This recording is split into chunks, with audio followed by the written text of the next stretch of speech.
हमारा next topic है, fourth point होगा ये, चुंबकीकरण एवं चुंबकीय तीव्रता। चुंबकीकरण एवं चुंबकीय तीव्रता।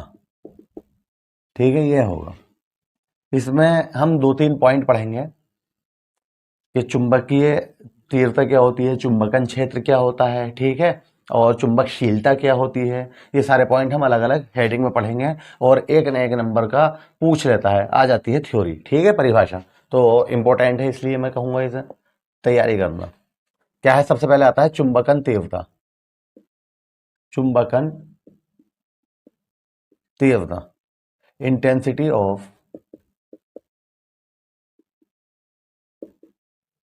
मैग्नेटाइजेशन।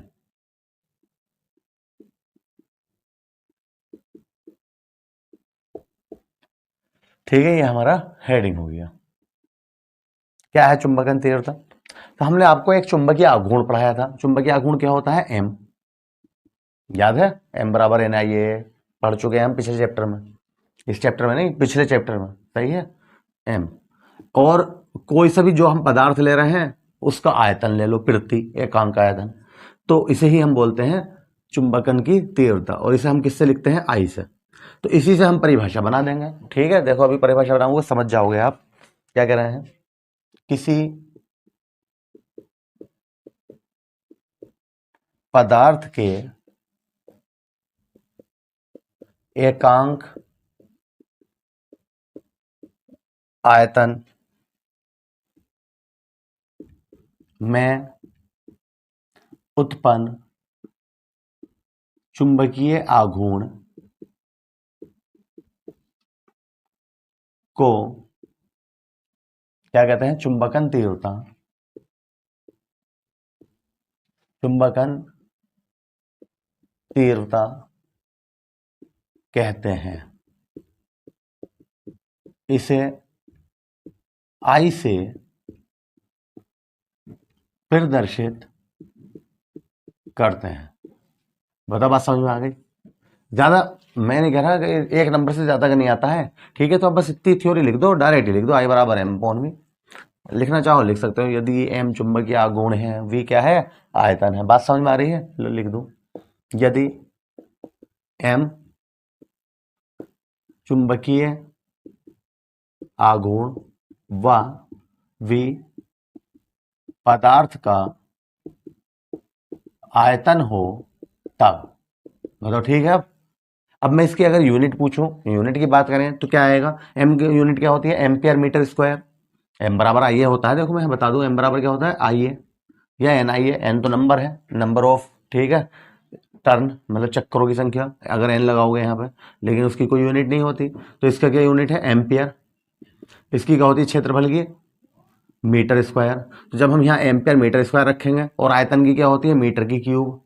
तो मीटर की क्यूब से ये स्क्वायर कैंसिल हो गया, तो इसका मतलब ये पता चला एम्पियर प्रति मीटर। इसका मात्रक क्या होता है? एम्पियर प्रति मीटर। ठीक है, नोट कर लीजिए, नोट करिए। नेक्स्ट देखते हैं,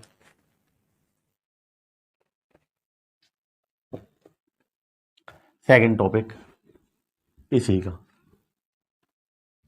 चुंबकन क्षेत्र। सेकंड टॉपिक है हमारा चुंबकन क्षेत्र, मैग्नेटाइजेशन फील्ड। मैग्नेटाइजेशन फील्ड क्या है? वह बाह्य चुंबकीय क्षेत्र, चुंबकीय क्षेत्र जो उसमें रखे गए पदार्थों को चुंबकित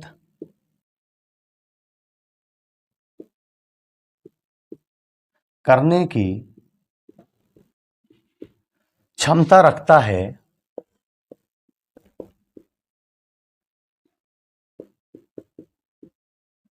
चुंबकन क्षेत्र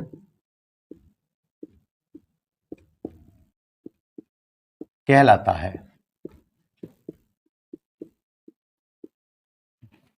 सही है।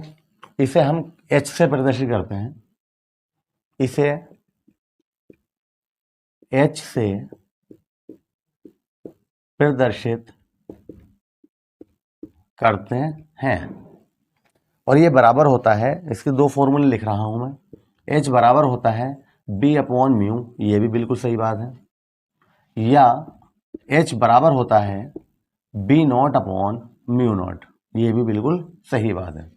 अब तुम कहोगे इसमें और इसमें डिफरेंस क्या है, तो हम ये कहेंगे ये किसी चुंबक, कोई भी चुंबक है उसके पदार्थ की चुंबकशीलता है, ठीक है, और उसका चुंबकीय क्षेत्र है।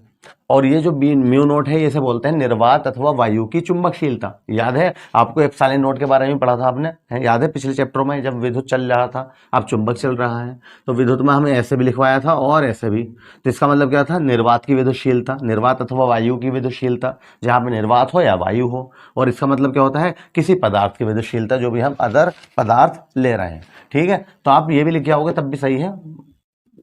क्लियर हो गई बात? अगर ये ना लिखो नोट करिए इसे भी। तीसरा टॉपिक देखते हैं, आपेक्षित चुंबकशीलता। आपेक्षिक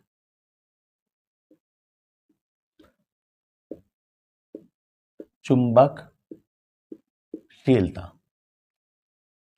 ठीक है। ये पारगम्यता भी कहा गया है इसे, है क्या, पारगम्यता, आपेक्षिक चुंबकशीलता या आपेक्षिक पारगम्यता लिख रहा हूं, चलो मैं कभी इस टाइप से आ जाओ। इंग्लिश में क्या कहते हैं इसे, परमिबिलिटी, मैग्नेटिक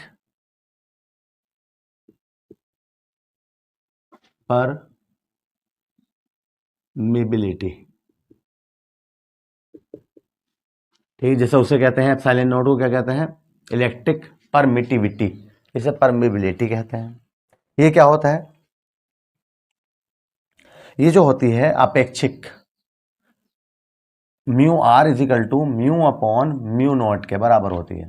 ये बिल्कुल उससे ली गई है, किससे ली गई है, किससे ली गई है, विद्युतशीलता वाले चैप्टर से। वहां भी हमने एप्सिलॉन नॉट पढ़ा, एप्सिलॉन आर पढ़ा था। एप्सिलॉन आर बराबर थी एप्सिलॉन अपॉन एप्सिलॉन नॉट के। क्या लिख दिया था, किसी पदार्थ की विद्युतशीलता तथा निर्वात की विद्युतशीलता के अनुपात को आपेक्षिक या, ठीक है, आपेक्षिक विद्युतशीलता कहते हैं। इसी टाइप से यहां पे लिख देंगे भैया, क्या लिखेंगे, जैसी परिभाषा बना रहा है हम, देखो क्या कह रहा है, किसी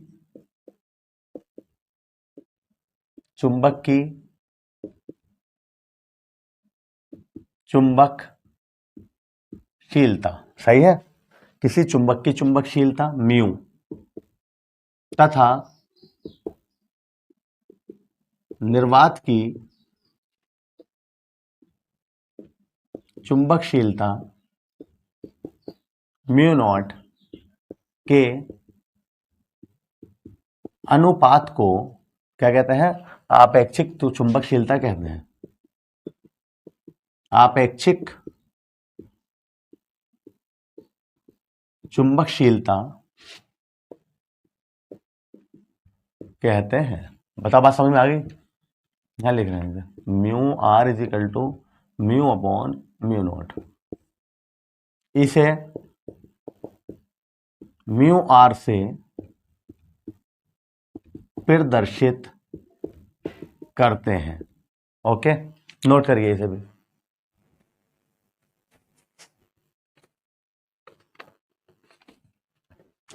अगर देखो इसे आगे बढ़ाना चाहोगे इस फॉर्मूले, वैसे तो आप यही याद रखना, ठीक है, मैं आगे बताना चाह रहा हूं।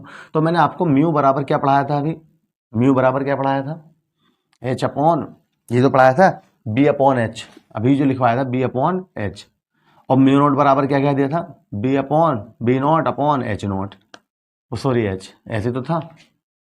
देखो एच को इधर ले जाओ, एच बराबर बी अपॉन म्यू नोट ने पढ़ाया था, एच बराबर B not upon mu not ने पढ़ाया था। अगर हम इन दोनों की वैल्यू यहां पर लगा दें, तो mu R is equal to, mu की वैल्यू क्या है, बी अपॉन एच, और म्यू नोट की वैल्यू क्या है, बी नॉट अपॉन एच। तो एच से एच कैंसिल, तो हमारा ये आ जाता है B upon B not. Numerical का हमें नहीं पता कब क्या आ जाए पेपर में, ठीक है, हर चीज को डीपली पढ़ना पड़ेगा, समझना पड़ेगा। मान लो वो यही पूछ ले चुंबक, और ये दी हो उसने कि निर्वात में चुंबक का ये चुंबकीय क्षेत्र इतना है, और ठीक है किसी चुंबक का चुंबकीय क्षेत्र इतना है, ठीक है, तो यहाँ दोनों की वैल्यू लगाओगे और क्या निकाल लोगे, म्यू आर। तो इसलिए पता होना चाहिए, नोट करिए, है ना, कर लिया होगा।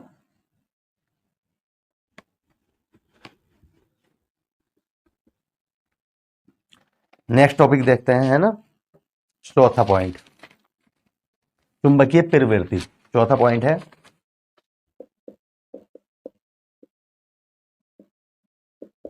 चुंबकीय प्रवृत्ति, मैग्नेटिक सस्पेबिलिटी, टेबिलिटी, ठीक है, मैग्नेटिक सस्पेटिबिलिटी क्या है, चुंबकीय प्रवृत्ति क्या है।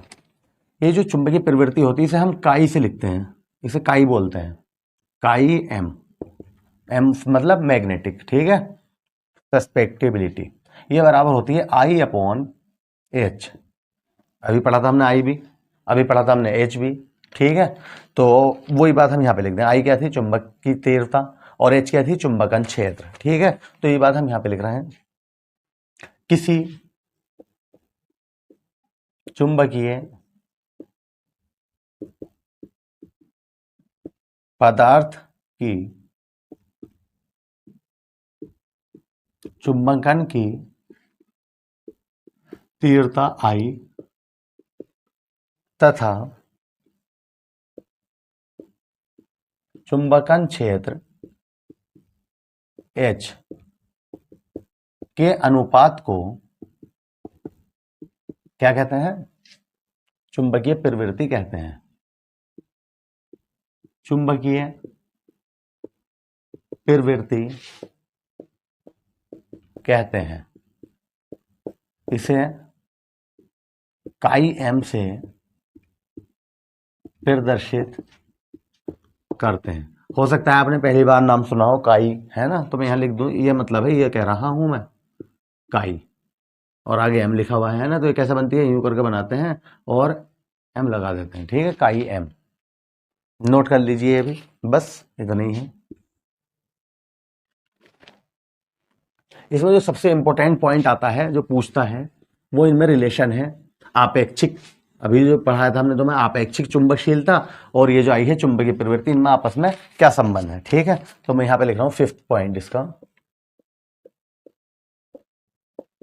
आपेक्षिक चुंबकशीलता म्यू आर, ये तो है म्यू आर, तथा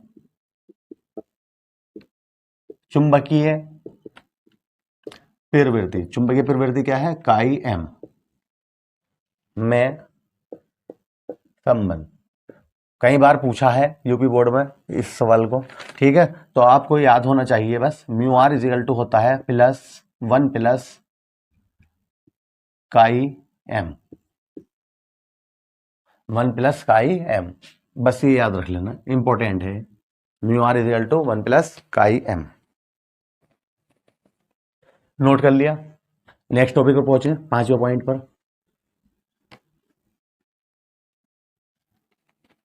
क्या है, चुंबकीय पदार्थों का वर्गीकरण, चुंबकीय पदार्थों का वर्गीकरण, classification of magnetic substance, classification of magnetic substances क्या है ये, तो फेराडे जो थे, फेराडे उन्होंने क्या करा, जितने भी चुंबकीय पदार्थ हैं उन्हें चुंबकीय क्षेत्र में रखा और फिर उनके गुणों का अध्ययन किया कि भाई ये पदार्थ चुंबक में रखने पर, चुंबकीय क्षेत्र में रखने पर चुंबक से दूर भाग रहा है, मतलब प्रतिकर्षित हो रहा है, ये पदार्थ चुंबकीय क्षेत्र में रखने पर कुछ आकर्षित हो रहा है, चिपकने की कोशिश तो कर रहा है मगर कभी कभी हल्के से चिपक रहा है या ना चिपक रहा कभी कभी, ठीक है ऐसा। और कुछ पदार्थ ऐसे हैं चुंबकीय क्षेत्र में रखना है, बहुत तेजी से चुंबक की ओर चिपक रहे हैं, ठीक है, आकर्षित हो रहे हैं बहुत तेजी से, समझ गए होंगे, जैसे लोहा, ठीक है। तो इन सबको बताया गया, तो 3 वर्ग हो गए, ठीक है। तो इसी को बांटा है फैराडे ने, ठीक है, 3 वर्गों में। तो ये बात लिख रहे हैं फैराडे ने अनेक पदार्थों को चुंबकन के आधार पर 3 वर्गों में बांटा या विभाजित किया है, विभाजित किया है। अब हम एक एक करके पढ़ेंगे भाई, ठीक है, तीनों। तो पहला देखेंगे हम, बात समझ में आ गई। फैराडे ने अनेक पदार्थों को क्या करा है, चुंबकन के आधार पर 3 वर्गों में बांटा है, ओके। तो पहला आता है हमारा प्रति चुंबकीय पदार्थ। फर्स्ट टॉपिक क्या है हमारा, प्रति चुंबकीय पदार्थ। इसे इंग्लिश में कहते हैं diamagnetic substances, diamagnetic substances. English में जरूर लिखा करो, बार बार कहता हूं, कोई पूछ लेगा वैसे भी, ठीक है। डायामैग्नेटिक सब्सटेंस क्या होते हैं भाई, तो बता तो दोगे तुम कम से कम। सीबीएसई बोर्ड के बच्चे बस यूं ही तो आगे होते हैं, और कुछ थोड़ी है, उन्हें यह नहीं बताया जाता। अगर मैं तुम्हें शुरू में ये बताता तो याद न रखते हैं, ठीक है। तो इसलिए कोई परेशानी ना है, इंग्लिश का भी हेडिंग याद रख लिया करो। डायामैग्नेटिक प्रति चुंबकीय पदार्थ क्या है, अब फिर दोबारा से ध्यान से सुनो। प्रति चुंबकीय पदार्थ, हमने अभी क्या बताया कि जब कोई पदार्थ किसी चुंबकीय क्षेत्र में रखे जाने पर क्षेत्र से विपरीत दिशा में प्रतिकर्षित हो, मतलब मान लो ये चुंबकीय क्षेत्र है, यहां पर हमने ये पदार्थ लगा रखा, तो पता चला ये वापस इधर को भाग रहा, समझ रहे हो, प्रतिकर्षित हो रहा है हल्का सा, मतलब बहुत तेजी से कह दो, कैसे भी कह दो, भाग रहा है इधर से।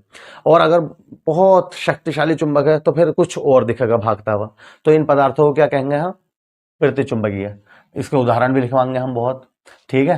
तो लिखना शुरू करें। कुछ पदार्थ चुंबकीय क्षेत्र में रखे जाने पर क्षेत्र की विपरीत दिशा में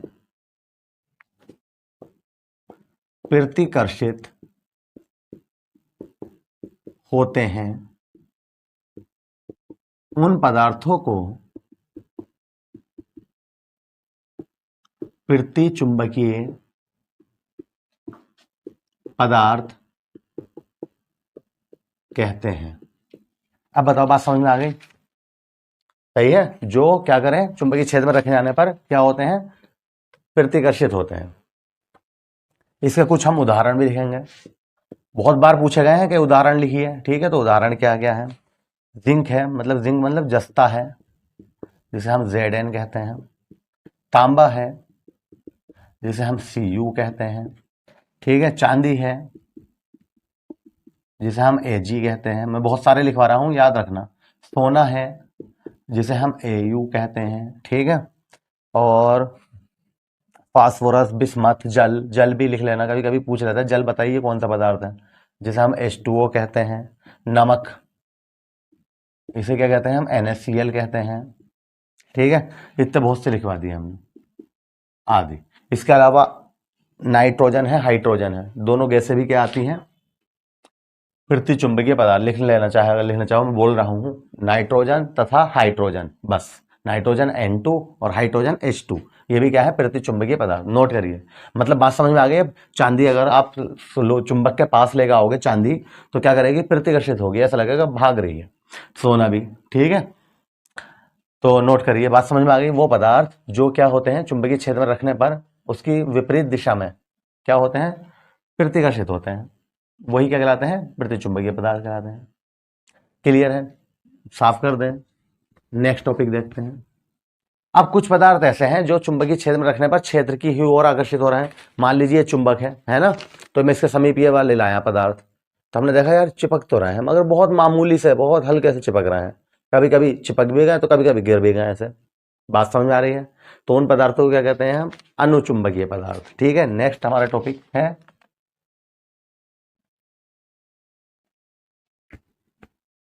सेकंड पॉइंट, देखते हैं इसका।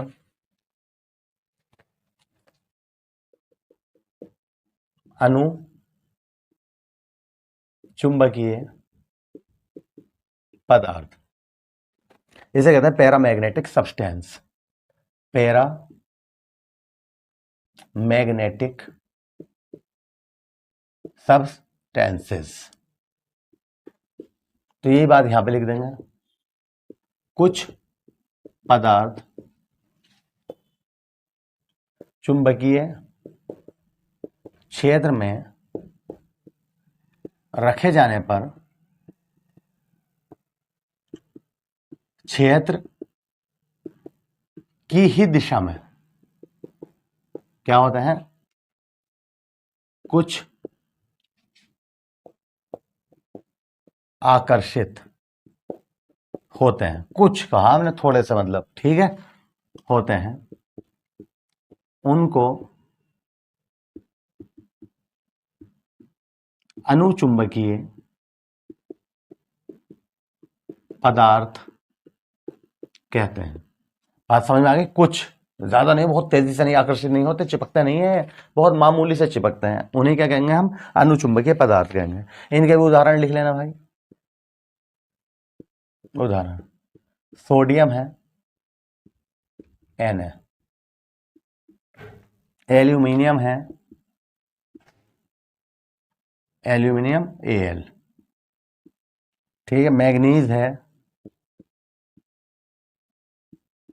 Mn, ऑक्सीजन, यहाँ पे ये वाली ऑक्सीजन जो होती है ना, ऑक्सीजन अनुचुंबकीय में आती है, ऑक्सीजन है O2। हाइड्रोजन और नाइट्रोजन किस में आई थी? प्रतिचुंबकीय में। ठीक है, ये नोट करो, उदाहरण भी नोट करिए पूरा।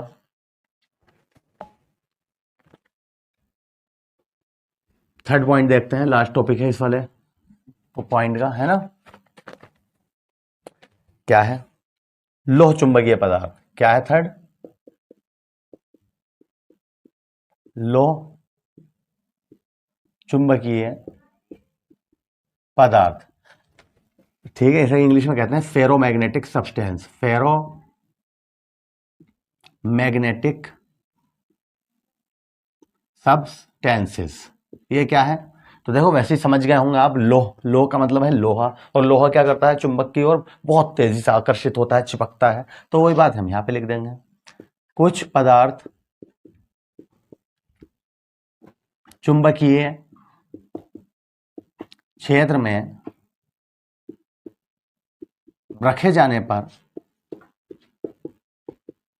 बहुत तेजी से उसी की ओर आकर्षित होते हैं। ऐसे पदार्थों को क्या कहते हैं? लोह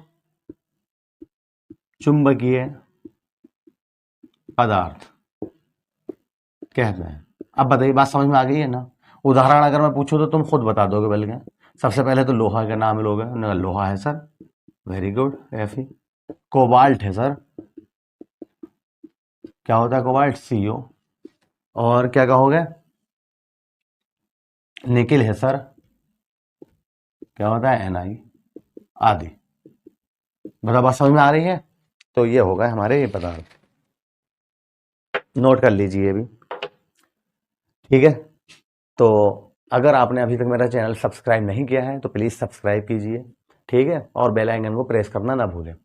तो आगे नेक्स्ट वीडियो में हम आगे टॉपिक पढ़ेंगे इसी चैप्टर के। Thank you.